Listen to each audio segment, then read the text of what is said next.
हाय अल्लाह, अब कौन आ गया? कौन है? किसको आफत आई इस वक्त आने की? सुकून से बैठ के दो घड़ी चाय भी नहीं पीने देते।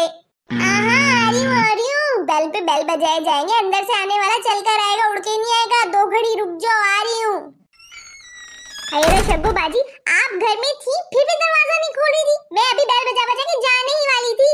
अरे यार शबनम, तुमसे क्या छुपाना। पहले मैं मोबाइल की घंटी से परेशान रहती थी कि कोई ना कोई हर वक्त किसी न किसी बात पे फोन करता ही रहता था। अब मैं दरवाजे की घंटी से परेशान हो गई हूँ यार। सुबह से दसियों लोग आ चुके हैं और इंतहाई कोई फजूल सी छोटी सी बात के लिए लोग घर तक आ जा रहे हैं यार। एक नहीं, दो दो तीन तीन बार आ रहे हैं। मैं खुश थी कि मोबाइल शांत हुआ, लेकिन अब मैं परेशान हो गई हूँ यार। मोबाइल तो शांत हो गया, लेकिन ये दरवाजा बजने लगा है यार। आपके मोबाइल ने तो चुप होना ही था शगो बाजी। आप फोन उठाती कहाँ हैं? 10वीं दफा फोन करो तो 11वीं दफा फोन उठाती हैं। आपसे बात करने वालों में अब इतनी हिम्मत नहीं कि वो आपको कॉल कर सके और वो सब सुन सके। हमारे कानों में इतनी सकत नहीं है शगो बाजी। कहना क्या चाहती हो तुम शबनम? ऐसा क्या सुनने को मिल रहा है जिसको सुनने की तुम लोगों में बर्दाश्त नहीं है? पता था मुझे कि आपको तो पता ही नहीं होगा। आप फोन करती कहाँ हैं? आप फोन उठा लें, यही बहुत है। जो फोन करता है उसको पता है कि उसपे क्या कयामत टूट रही है।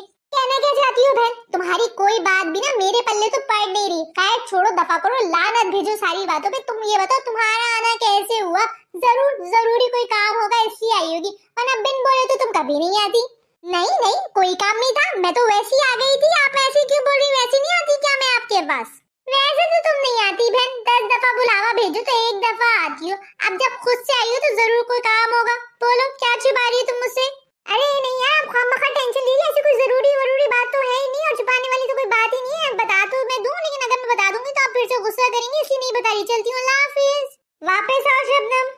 सोच शबनम सोच, कोई बहाना सोच, वरना फंस जाएगी। बातें सुननी पड़ेंगी। और अब सच सच बताओ शबनम, क्यों आई थी तुम? वो मैं ये पूछने के लिए आई थी शगुबा जी कि आपका केबल आ रहा है। हमारा केबल तो कल रात से नहीं आ रहा, तो आपका आ रहा है या नहीं आ रहा, बस ये पूछने के लिए आई थी। दिमाग सही है तुम्हारा? और सिर्फ तुम्हारा ही नहीं, तुम जैसे और भी अहमक किस्म के लोग हैं जो इस तरह की छोटी छोटी बातें पूछने के लिए मेरे घर के दरवाजे तक आ जा रहे। ना रात देख रहे, ना दिन देख रहे, ना दोपहर देख रहे, बस आई जा रहे और आई जा रहे। अरे यार, मोबाइल पे पूछ लो ना। मोबाइल किस लिए रखा हुआ है, उस पे पूछ लो। इतनी धूप में, कड़कती धूप में तुम चल के सिर्फ ये बात पूछने के लिए आई हो? तुम्हारा दिमाग तो नहीं उलट गया? क्या करूं शगुबा जी, नहीं हो रही यार मुझसे कॉल। आप लोग इतनी देर में फोन उठाते हैं कि मुझसे बर्दाश्त नहीं होता। और सिर्फ आपको ही नहीं, आप जैसे 2-4 किस्म के लोग मेरे पास और हैं। मैं उन सबको कॉल नहीं कर सकती। अब क्यों नहीं कर सकती तुम मुझे कॉल? और ऐसा क्या हो गया जिसकी वजह से लोग कॉल करने से कतरा रहे हैं? 2 दिन से मेरा मोबाइल पे खामोश पड़ा है। ऐसा हुआ क्या है आखिर? मुझे भी बताओ।